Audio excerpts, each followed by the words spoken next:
Chris, Norman, and Buseswe were three theology students from Helderberg College in South Africa who decided to play hooky during one of their theology campouts.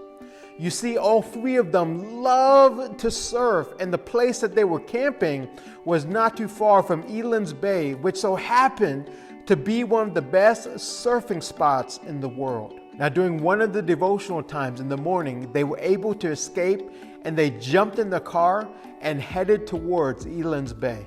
As they were driving, it finally dawned on them that they did not know where they were going, and they did not know how to get to this amazing surfing spot, so they decided to stop at a gas station to ask for directions. The attendant at the gas station was not quite sure of his directions, but they thought it was better than nothing, so they jumped in the car and started following the directions that they were given. A little while later, they found themselves on a narrow dirt road, not anywhere near or closer to where they wanted to go. They finally made the hard decision to turn around and go back to the camping site. And 2 hours later, they finally arrived at the camping site. As they were getting out of their car, Norman reached under his seat and found a book entitled Top Surf Spots in South Africa. Inside the book was a map on how to get to Elands Bay that did not involve a narrow dirt road.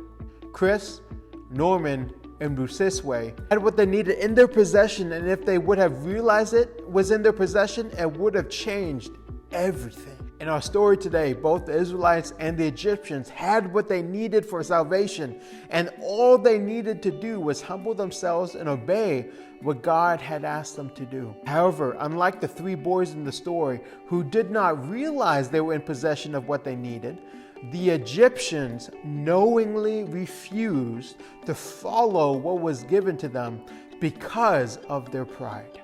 God's message of salvation was fully demonstrated, and the Egyptians had plenty of evidence that showed there was no power in their gods, and Yahweh, the God of the Hebrews, was the only true God. However, the Egyptians stubbornly held to their ideas and refused to acknowledge the superiority of the God of the Hebrews. And this ultimately led to the Egyptians experiencing unnecessary pain and heartache.